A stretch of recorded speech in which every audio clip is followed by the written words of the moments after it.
Hey, this is West Step at the Outer Banks Seafood Company up here in Richmond. I got some of my main guys up here today, and we're going to do one of the staples on the menu, which is going to be the shrimp and grits.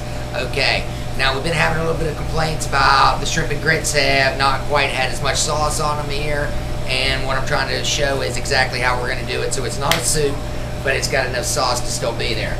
Now, basic saute principles are we want our saute pans kept hot the whole time. You guys know that already, right? You don't ever cook anything from a cold state. So we got a little bit of olive oil going in there. We just got a little bit. We're coating the bottom of the pan. I can use that in my pasta water because I have a little bit too much. So we got about an ounce of olive oil. The shrimp, you guys, I know we're doing this because I see that they're already prepped up. They go have no tails on them. That's key. You see a lot of shrimp and grits and different shrimp and pasta dishes where they got the tails on them, right? That's lame cooks doing that stuff. They just don't want to take the tails off of it. I don't want to fight with my shrimp when it's in sauce, right? Make it easy to eat. Now you hear how the pan is talking to us. Okay, so we got our sauteed shrimp in there. The pan is hot. We're all doing this the same way every time, right? We're looking at about a minute, minute and a half. Now, this is a real simple dish. Shrimp and grits is done in a lot of different ways. Okay, I'm going to go ahead and season my shrimp. Half a teaspoon. Lord have mercy. Half a teaspoon of the kosher salt, fresh cracked pepper. Half a teaspoon of Cajun spice. It varies with the olive oil, coats the shrimp. So they got a lot of flavor working right now. Shrimp are cooking the whole time. I got about an ounce of the tomato vinaigrette. Okay, that's a tomato vinaigrette. Doesn't have a lot of olive oil on it. Mostly basically tomatoes, sweet peppers, and onions. Toss with just a touch of cilantro. Of course, we have our apple smoked bacon. Now, I had a guy down at Red Mill that loved bacon. He put a ton of bacon in there. This is not a breakfast dish, though. It's just flavoring, right? We got about an ounce of the apple smoked bacon, which you guys got set up beautifully. And then there's this. This is one thing that has a lot of variable factors. This is the smoked tomato puree. Okay, the smoked tomato puree, it's just a hint of that in this sauce, okay? So, half an ounce right there. Alright, all that's doing is giving it a little bit of sweetness. Okay, I don't want it to be real red sauce. This is not an Italian dish. We're going to put in about a quarter cup of heavy cream.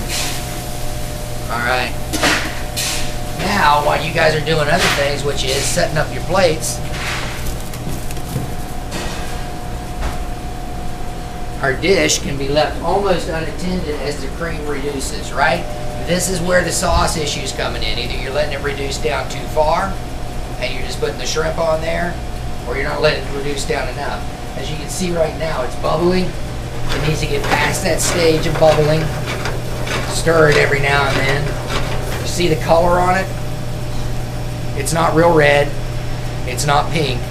It's just a little off-white, sort of an ivory almost color. Okay. Just take about a minute, minute and a half. We're going to let it reduce down by half. That's it. By half. Travis made the redneck risotto, which is the Asiago cheese grits. These are the bomb. Excellent amount. He reheated those, brought them back to temperature from last night. You can see how creamy they are. He put cream in them. Okay, so we add a little bit of cream to those things. This is a luxurious dish, and we want them to have plenty of cream. It's not breakfast grits. Okay, now let's look at over here. Okay, as you can see, take the heat off of it. Look at that. That's a sauce made in a pan.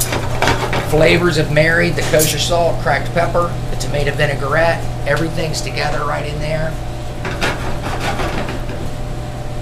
See how saucy it is? Definitely got just the right amount of sauce. Now, this is where you might be losing it too, is when you turn it over to the plate. First you want to do, I know this is what you do, Josh, you do a great job at it, is you want to put your shrimp on top of it so that the people can see the protein, the product. Now, it's still just not quite enough sauce. But look, we got the perfect amount right in there left over to where we drizzle it right across the top. Boom. That's perfect. Finish it off with a little bit of fresh tomato points. And of course the expediter, always Johnny on the spot with the parsley, hits it with the green.